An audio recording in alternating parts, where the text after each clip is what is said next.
Let's talk about our music, because I like to do that.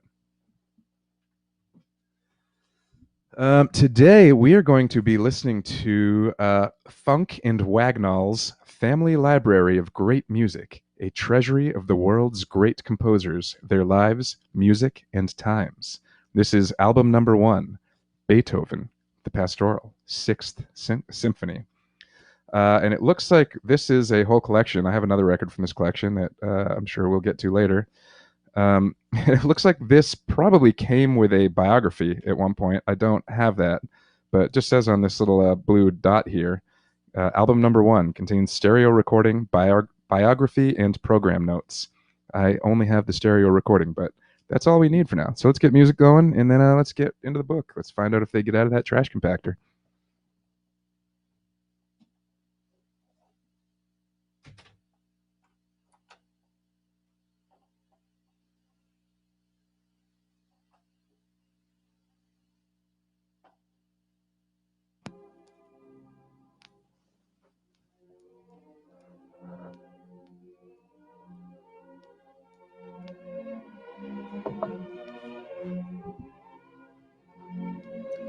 Cheers.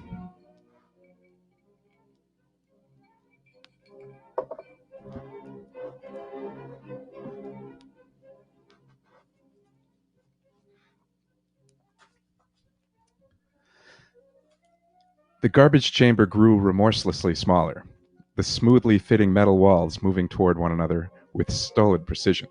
Larger pieces of refuse performed a concerto of snapping and popping that was rising toward a final shuddering crescendo.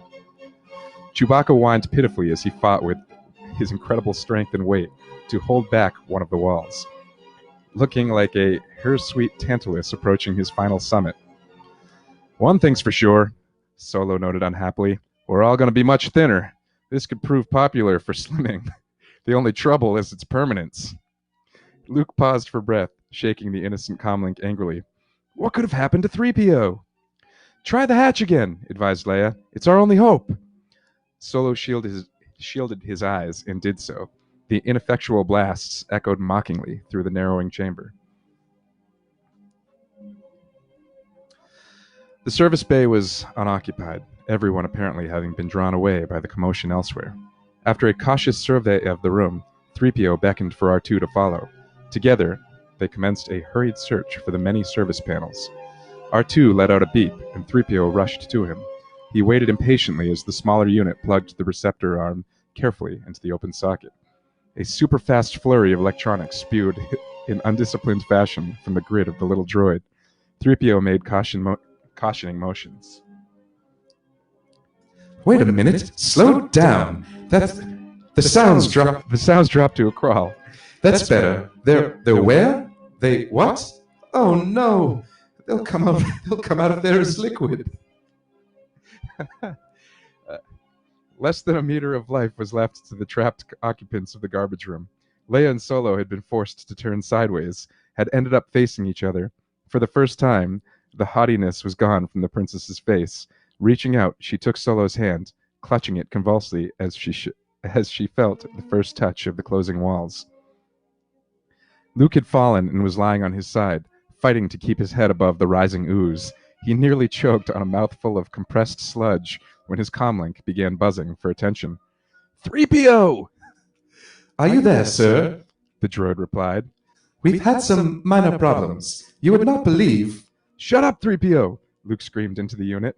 And shut down all the refuse units on the detention level, or immediately blow it. Do you copy? Shut down the refuse. Moments later, 3PO grabbed his head in pain as a terrific screeching and yelling sounded over the comlink. No, shut them all down, he implored R2. Hurry! Oh, listen to them. They're dying. R2, I curse this metal body of mine. I was not fast enough. It was my fault. My poor master. All of them. No, no. The screaming and yelling, however, continued far beyond what seemed like a reasonable interval. In fact, they were shouts of relief. The chamber walls had reversed direction automatically with R2's shutdown and were moving apart again. R2, 3PO, Luke hollered into the comlink. It's all right. We're all right. Do you read me? We're okay. You did just fine. Brushing distastefully at the clinging slime, he made his way as rapidly as possible toward the hatch cover. Bending, he scraped accumulated debris away, noting the number thus revealed. Open the pressure maintenance hatch on unit 366117891. Yes, sir, came 3PO's acknowledgement. They may have been the happiest words Luke had ever heard. Thus concludes Chapter 9, and on to Chapter 10.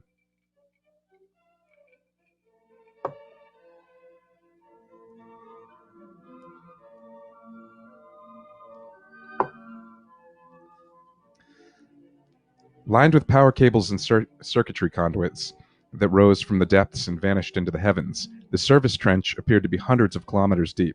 The narrow catwalk running around one side looked like a starched thread glued on a glowing ocean. It was barely wide enough for one man to traverse. One man edged his way along that treacherous walkway now, his gaze intent on something ahead of him instead of the awesome metal abyss below. The clacking sounds of enormous switching devices resounded like captive leviathans in the vast open space, tireless and never sleeping. Two thick cables joined beneath an overlay panel. It was locked, but after careful inspection of sides, top, and bottom, Ben Kenobi pressed the panel cover in a particular fashion, causing it to spring aside. A blinking computer terminal was revealed beneath. With equal care, he performed several adjustments to the terminal. His actions were rewarded when several indicator lights on the board changed from red to blue. Without warning, a secondary closed behind him opened. Hurriedly reclosing the panel cover, the old man slipped deeper into the shadows. A detachment of troopers had appeared in the portal, and the officer in charge moved to within a couple meters of the motionless, hidden figure. Secure this area until the alert has been canceled.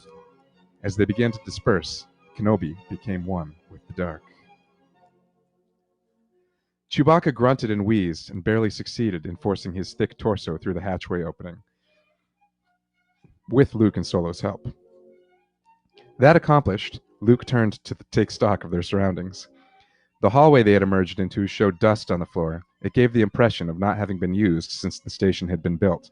Probably it was only a repair access corridor. He had no idea where they were. Something hit the wall behind them with a massive thunk, and Luke yelled for everyone to watch out as a long, gelatinous limb worked its way through the hatch and flailed hopefully about in the open corridor. Solo aimed his pistol at it, and as Leia tried to slip past the half-paralyzed Chewbacca. Somebody get this big, hairy walking carpet out of my way. Suddenly, she noticed what Solo was preparing to do. No, wait, it'll be heard. Solo ignored her and fired at the hatchway. The burst of energy was rewarded with a distant roar as an avalanche of the weakened wall and beaming all but buried the creature in the chamber beyond. Magnified by the narrow corridor, the sounds continued to roll and echo for long minutes afterward. Luke shook his head in disgust, realizing that someone like Solo, who spoke with the mouth of a gun, might not always act sensibly. Until now, he had sort of looked up to the Corellian, but the senseless gesture of firing at the hatchway brought them for the first time, in Luke's mind, to the same level. The princess's actions were more surprising than Solo's, however. Listen, she began, staring up at him. I don't know where you came from, but I'm grateful. Almost as an afterthought, she glanced back at Luke, adding, to the both of you. Her attention turned back to Solo. But from now on, you do as I tell you. Solo gaped at her. This time, the smug smile wouldn't come. Look, your holiness, he was finally able to stammer. Let's get something straight. I take orders from one person, me. Well, it's a wonder you're still alive, she shot back smoothly. A quick look down the corridor, and she had started determinedly off in the other direction. Solo looked at Luke, started to say something, then hesitated, and simply shook his head slowly. No reward is worth this. I don't know if there's enough credit in the universe to pay for putting up with her. Hey, slow down. Leia had started a rounded bend in the corridor, and they ran swiftly to catch up with her.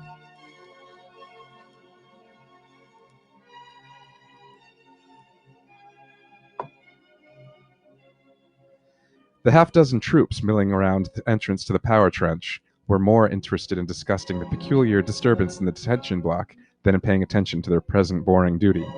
So engrossed were they in speculation as to the cause of the trouble that they failed to notice the fey wraith behind them. It moved from shadow to shadow, like a night-stalking ferret, freezing when one of the troopers seemed to turn slightly in its direction, moving on again as if walking on air.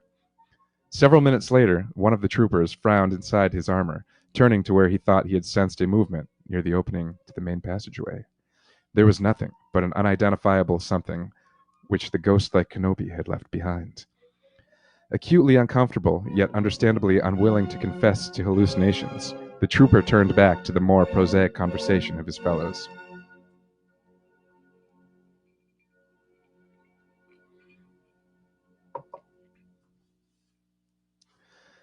Someone finally discovered the two unconscious guards tied in the service lockers on board the captured freighter.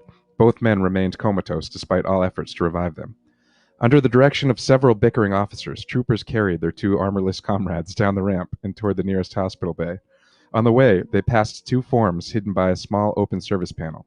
3PO and R2 went unnoticed, despite their proximity to the hangar. As soon as the troops had passed, R2 finished removing a socket cover and hurriedly shoved his sensor arm into the opening. Lights commenced a wild flashing on his face, and smoke started issuing from several seams in the small droid before a frantic 3PO could pull the arm free. Immediately, the smoke vanished. The undisciplined blinking faded to normalcy. R2 emitted a few wilted beeps, successfully giving the impression of a human who had expected a glass of mild wine instead unwittingly downed several gulps of something 180 proof. Well, next time, watch where you stick your sensors, 3PO chastised his companion. You could have fried your insides. He eyed the socket. That's a power outlet, stupid, not an information terminal. R2 whistled a mournful apology. Together, they hunted for the proper outlet. Luke, Solo, Chewbacca, and the princess reached the end of an empty hallway. It dead-ended before a large window which overlooked a hangar, giving them a sweeping, tantalizing view of the freighter just below. Pulling out his comlink and looking around them with increasing nervousness, Luke spoke into the pickup. C-3PO, do you copy? There was a threatening pause. Then, I read you, sir. We had to abandon the region around the office. Are you both safe? For the moment, though I'm not sanguine about my old age. We're in the main hangar, across from the ship. Luke looked toward the bay window in surprise. I can't see you across the bay. We must be right above you. Stand by. We'll join you as soon as we can. He clicked off, smiling suddenly at 3PO's reference to his old age. Sometimes the tall droid was more human than people.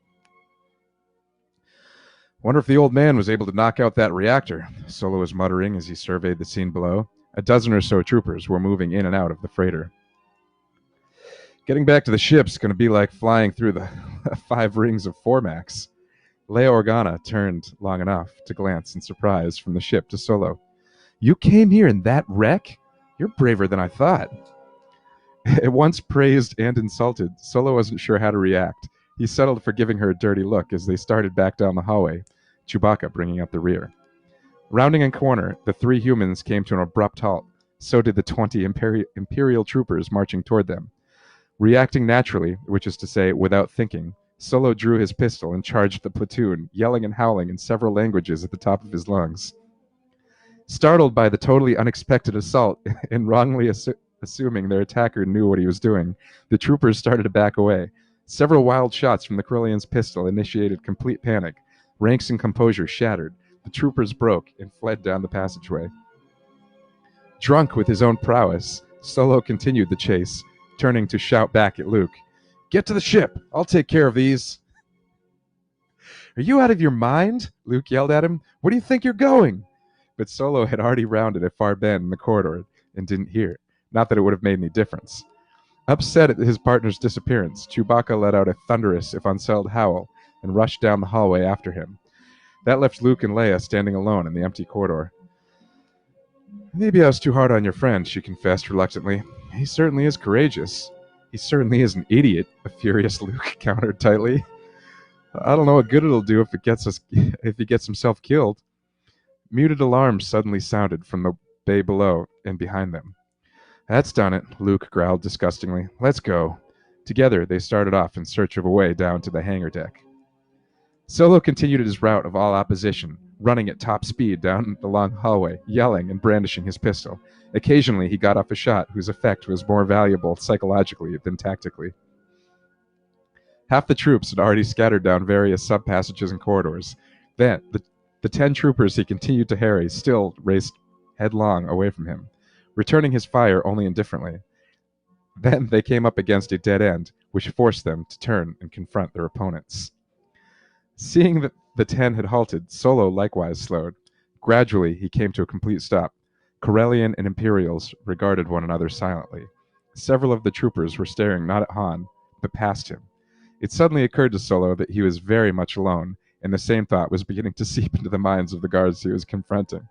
Embarrassment gave way rapidly to anger. Rifles and pistols started to come up. Solo took a step backward, fired one shot, then turned and ran like hell. Chewbacca heard the whistle and crump of old energy weapons firing as he lumbered lightly down the corridor. There was something odd about them, though they sounded as if they were coming closer instead of moving away. He was debating what to do when Solo came tearing around a corner and nearly ran him down. Seeing 10 troopers in pursuit, the Wookiee decided to reserve his questions for a less confused moment. He turned and followed Solo back up the hallway.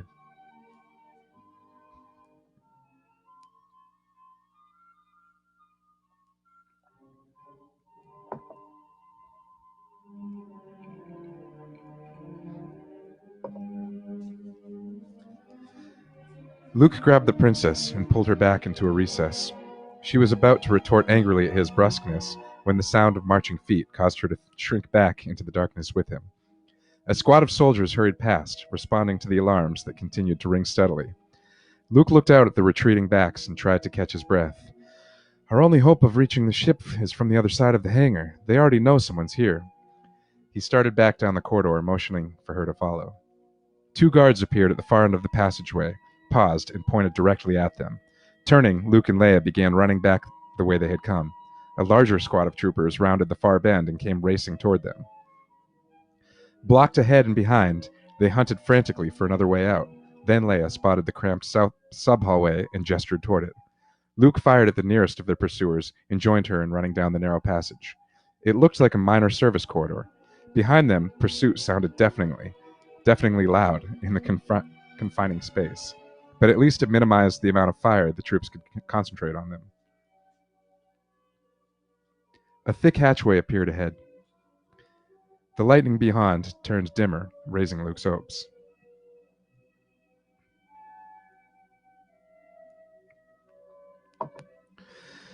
If they could lock the hatch, even for a few moments, and lose themselves somewhere beyond, they might have a chance of shaking their immediate tormentors. But the hatch stayed opened. Showing no inclination to close automatically, Luke was about to let out a shout of triumph when the ground suddenly vanished ahead of him, his toes hanging over nothingness. He flailed to regain his balance, succeeding just in time to nearly go over the edge of the retracted catwalk. Anyway, as the princess plowed into him from behind. The catwalk had been reduced to a stub protruding into an empty air. A cool draft caressed Luke's face as he studied walls that soared to unseen heights overhead and plunged to fathomless depths below. The service shaft was employed in circulating and recycling the atmosphere of the station. At the moment, Luke was too frightened and concerned to be angry with the princess for nearly sending them over the edge. Besides, other dangers competed for his attention. A burst of energy exploded above their heads, sending metal slivers flying. "I think we made a wrong turn," he murmured, firing back at the advancing troops and illuminating the narrow corridor behind them with destructiveness. An open hatchway showed on the other side of the chasm. It might as well have been a light year away. Haunting along the rim of the doorway, Leia located a switch and hit it quickly. The hatch door behind them slid shut with a resounding boom. At least they cut off the fire from the rapidly nearing soldiers. It also left the 2 fugitives balanced precariously on a small section of catwalk, barely a meter square.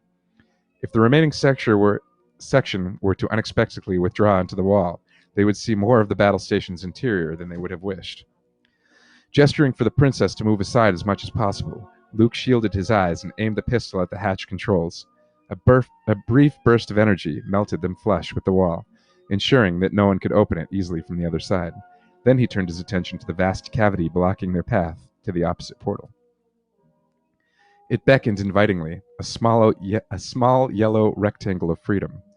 Only the soft rush of air from below sounded until Luke commented, "This is a shield-rated door, but it won't hold them for very long." "We've got to get across there somehow," Leia agreed, once more examining the metal bordering the sealed doorway. "Find the controls that extend the bridge." Some desperate searching produced nothing, while an ominous pounding and hissing sounded from behind the frozen door. A small spot of white appeared in the center of the metal, then began to spread and smoke. "They're coming through," Luke groaned. The princess turned carefully to stare across the gap.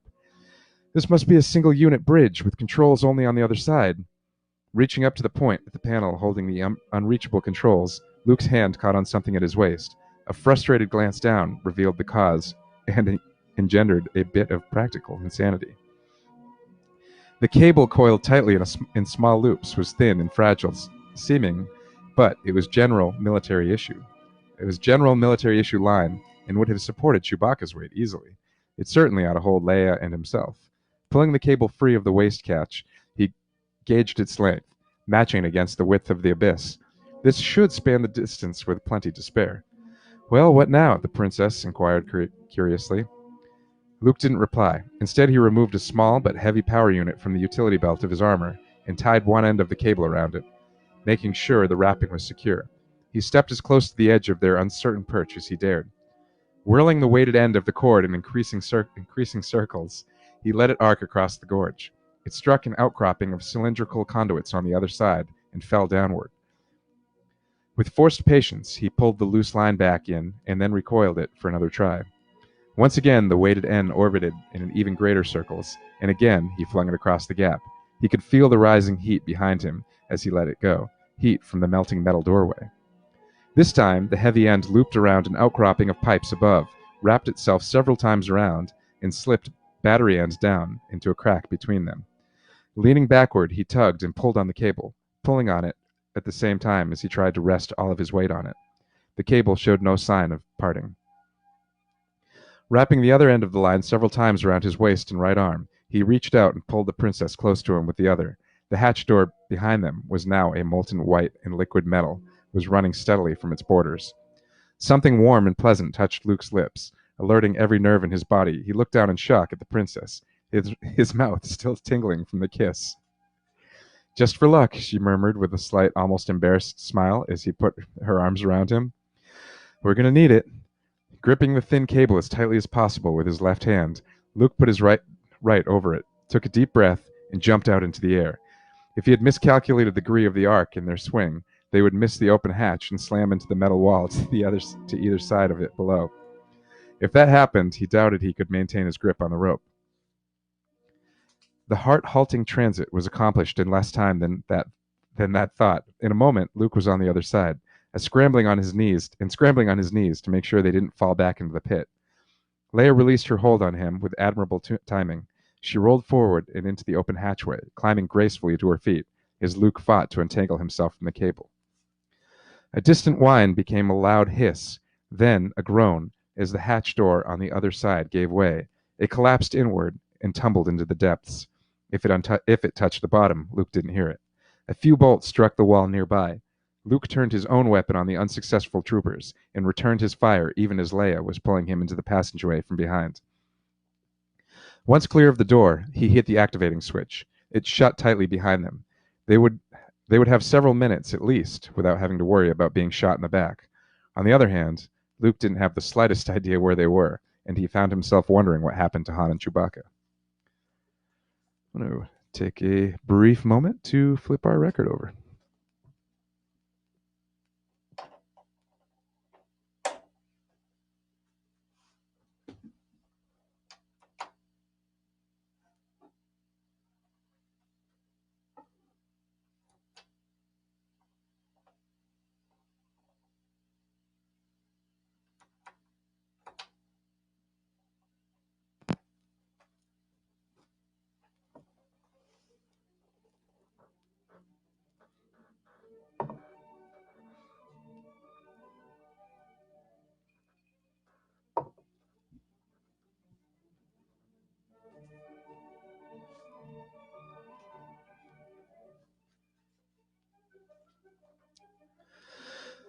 Solo and his Wookiee partner had succeeded in shaking a portion of their pursuers, but it seemed that whenever they slipped free of several soldiers, more appeared to take their place.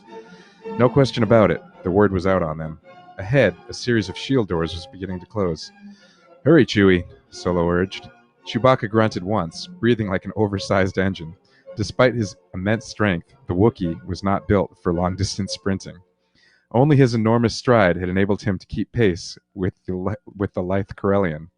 Chewbacca left a couple of hairs in one of the doors, but both slipped inside just before the 5 layers slammed shut. "That ought to hold him for a while," Solo crowed with delight. The Wookiee growled something at him, but his partner fairly fluoresced with confidence. "Of course I can find the ship from here. Corellians can't get lost." There came another growl, slightly accusing this time. Solo shrugged. "Doc Napil doesn't count. He wasn't a Corellian.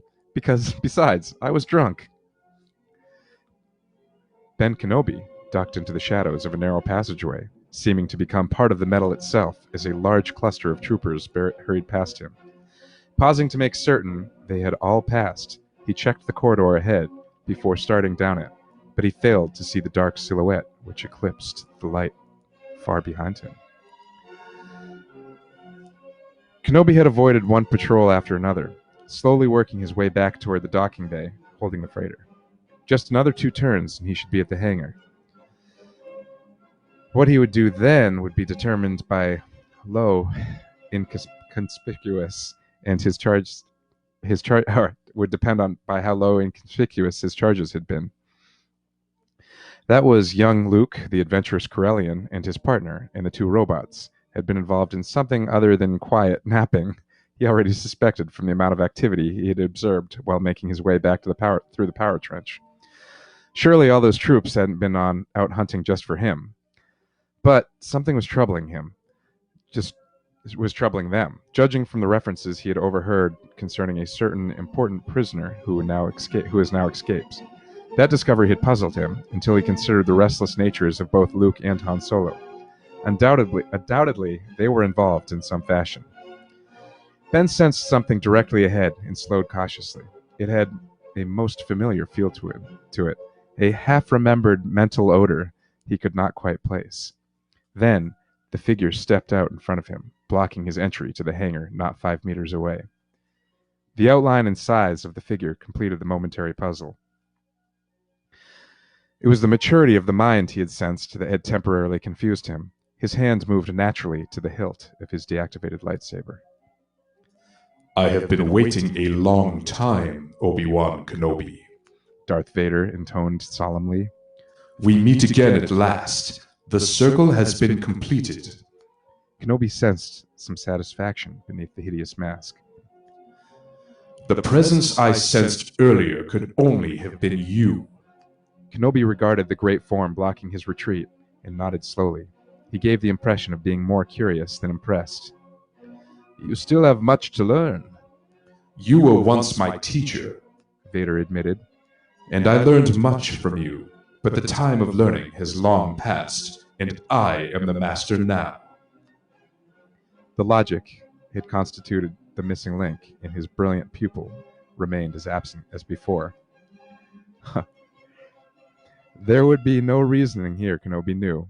Igniting his saber, he assumed the pose of a warrior ready, a movement accomplished with the ease and elegance of a dancer.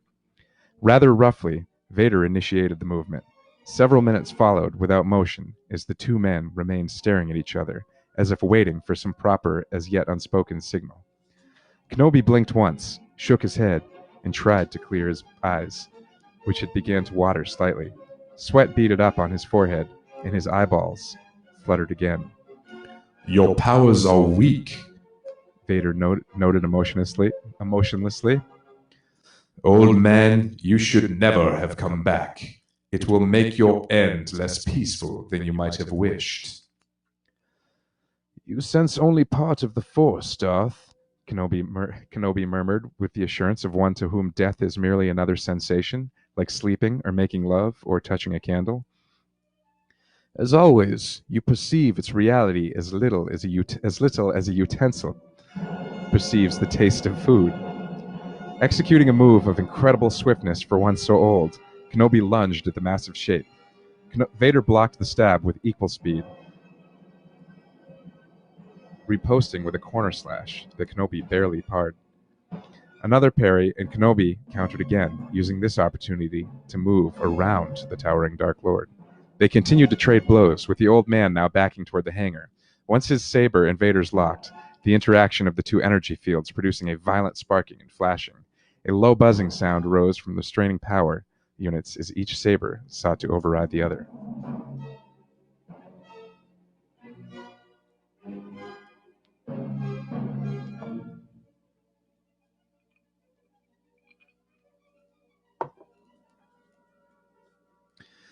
"3PO peeked around the entrance to the docking bay, worriedly, counting the number of troopers milling around the deserted freighter.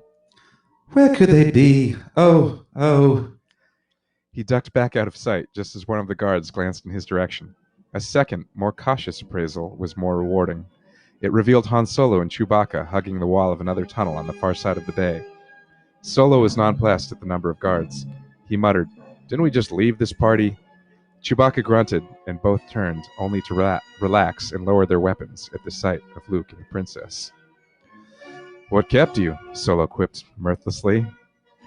"We ran into," Leia explained, panting heavily, "some old friends." Luke was staring at the freighter. "Is the ship all right?" "Seems okay," was Solo's analysis. "It doesn't look like they've removed anything or disturbed her engines. Problem's getting to it." Leia suddenly pointed to one of the opposite tunnels. "Look!" Illuminated by the flare from contacting energy fields. Ben Kenobi and Darth Vader were backing toward the bay. The light attracted the attention of the others beside the senator. Every one of the guards moved in for a better view of the Olympian conflict. "Now's our chance," Solo observed, starting forward. All 7 of the troopers guarding the ship broke and rushed toward the combatants, going to the Dark Lord's aid. 3PO barely ducked aside as they ran past him. Turning back into the alcove, he yelled to his companion, Unplug yourself, R2. We're leaving. As soon as the R2 unit slipped his sensor arm free of the socket, the 2 droids began to slowly edge out into the docking bay. Kenobi heard the approaching commotion and spared a glance back into the hangar. The squad of troopers bearing down on him was enough to show that he was trapped.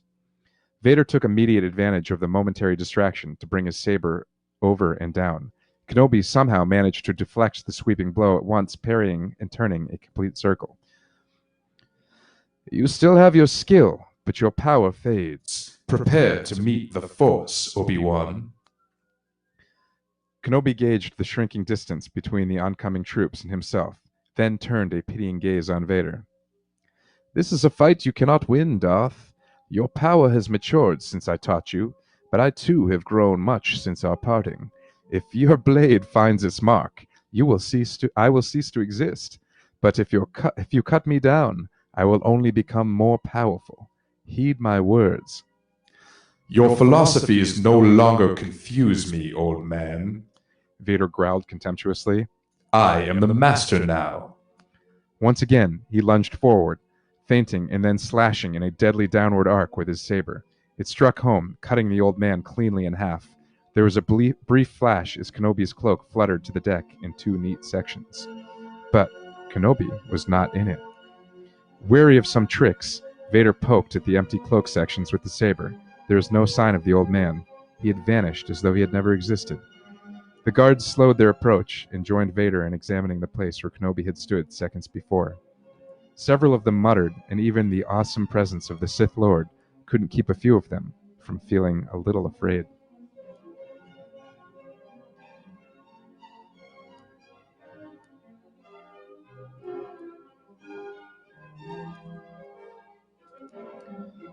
Once the guards had turned and dashed for the far tunnel, Solo and the others started for the starship, until Luke saw Kenobi cut in 2.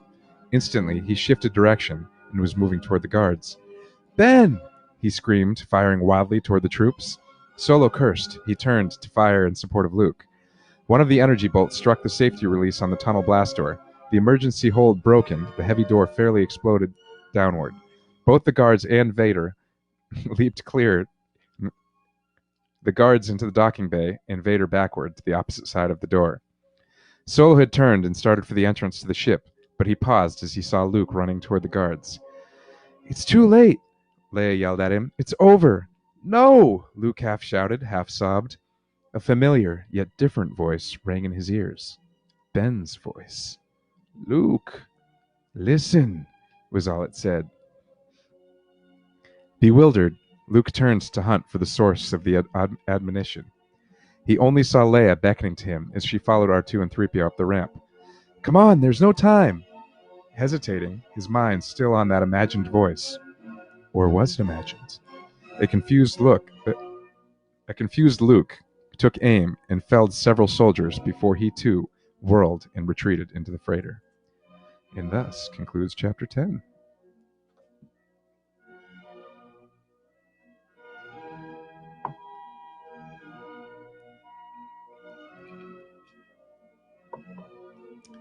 Chapter 11. Dazed, Luke staggered toward the front of the ship. He barely noticed the sound of energy bolts, too weak to penetrate the ship's deflectors, exploding harmlessly outside. His own safety was currently of little concern to him. With misty eyes, he stared as Chewbacca and Solo adjusted controls. "I hope that old man managed to knock out that tractor beam," the Corellian was saying. "This is going to be a very short ride." Ignoring him, Luke returned to the hold area and slumped into his seat, his head falling into his hands. Leia Organa regarding him quietly for a while, then removed her cloak. Moving to him, she placed it gently around his shoulders. "There wasn't anything you could have done," she whispered comfortingly. It was all over in an instant." "I just can't believe he's gone," came Luke's reply, his voice a ghost of a whisper. I can't."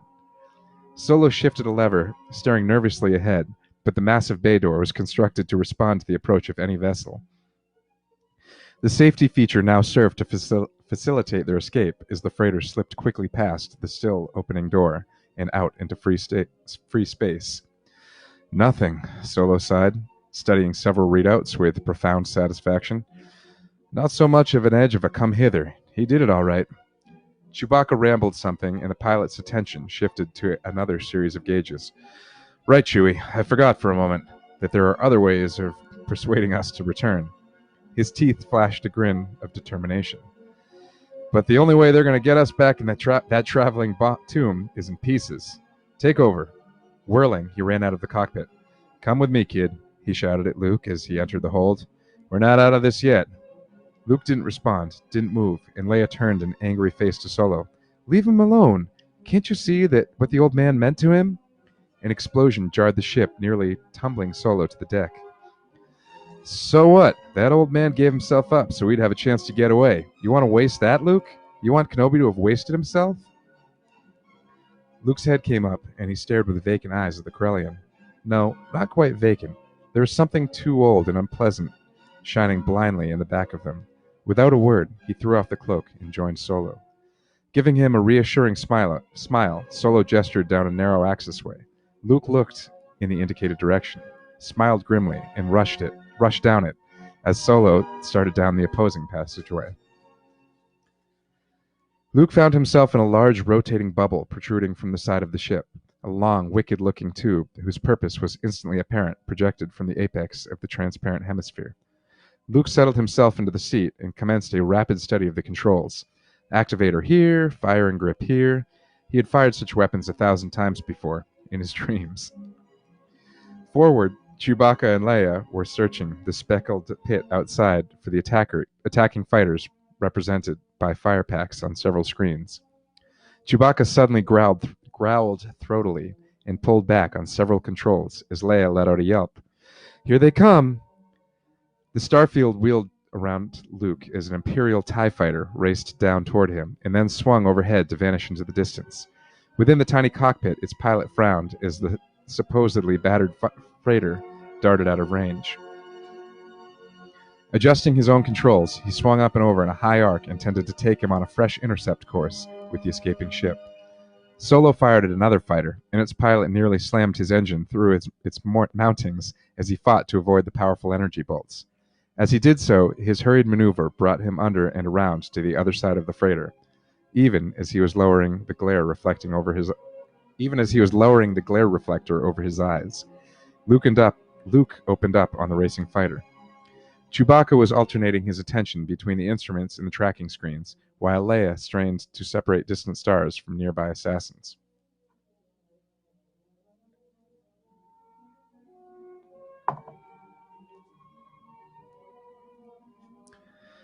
Two fighters dove simultaneously on the twisting, spiraling freighter, trying to line their weapons on the unexpectedly flexible craft. Solo fired at the descending globes, and Luke followed with his own weapon a second later. Both fired on the starship as they shot past. "They're coming in too fast!" Luke yelled into his comlink. Another energy bolt struck the freighter forward and was barely shunted aside by its deflectors. The cockpit shuddered violently, and gauges whined in protest at the quantity of energy they were being asked to monitor and compensate for. Chewbacca muttered something to Leia, and she murmured a soft reply as if she almost understood.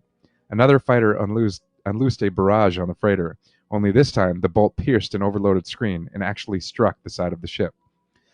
Though partially deflected, it still carried enough power to blow out a large control panel in the main passageway, sending a rain of sparks and smoke in all directions. R2-D2 started stolidly toward the miniature inferno as the ship lurched crazily, throwing the less stable 3PO into a cabinet full of component chips. A warning light began to wink for attention in the cockpit. Chewbacca muttered to Leia, who stared at him worriedly and wished for the gift of the Wookiee gab. Then a fighter floated down on the damaged freighter, right into Luke's sights. His mouth moving silently, Luke fired at it. The incredible agile little vessel darted out of his range, but as it passed beneath them, Solo picked it up instantly and commenced a steady following fire. Without warning, the fighter erupted in an incredible flash of multicolored light, throwing 1,000,000,000 bolts of superheated metal to every section of the cosmos. Solo whirled and gave Luke a victory wave, which the younger man gleefully returned. Then they turned back to their weapons, as yet another fighter stormed over the freighter's hull, firing its transmitter dish. In the middle of the main passageway, angry flames raged around a stubby, cylindrical shape. A fine white powdery spray issued from R2-D2's head. Wherever it touched, the fire retreated sharply. Luke tried to relax, to become part of the weapon, almost without being aware of it. He was firing at a retreating Imperial. When he blinked, it was to see the flaming fragments of the enemy craft forming a perfect ball of light outside the turret. It was his turn to spin and flash the Corellian a grin of triumph. In the cockpit, Leia paid close attention to scattered readouts as well as searching the sky for additional ships. She directed her voice toward an open mic. "There are still 2 more of them out there. Looks like we're lost. Looks like we've lost the lateral monitors and the starboard deflector shield." "Don't worry," Solo told her with as much hope and confidence. "She'll hold together." He gave the walls a pleading stare. "You hear me, ship? Hold together. Chewie, try to keep them on the port side. He was forced to break off as a TIE fighter seemed to materialize out of nowhere, energy bolts reaching out from it toward him. Its companion craft came up the freighter's side, and Luke found himself staring steadily at it, ignoring the immensely powerful energy as it drew at him. At the last possible instant before it passed out of range, he swung the weapon's nozzle minutely, his finger tightening convulsively on the fire control. The Imperial fighter turned into a rapidly expanding cloud of phosphorescent dust. The other fighter, apparently considered the shrunken odds, turned and retreated at top speed. "We've made it!" Leia shouted, turning to give the startled Wookiee an unexpected hug. He growled at her very softly. And with that being the end of our record, I think it's also the end of our time. So thanks again.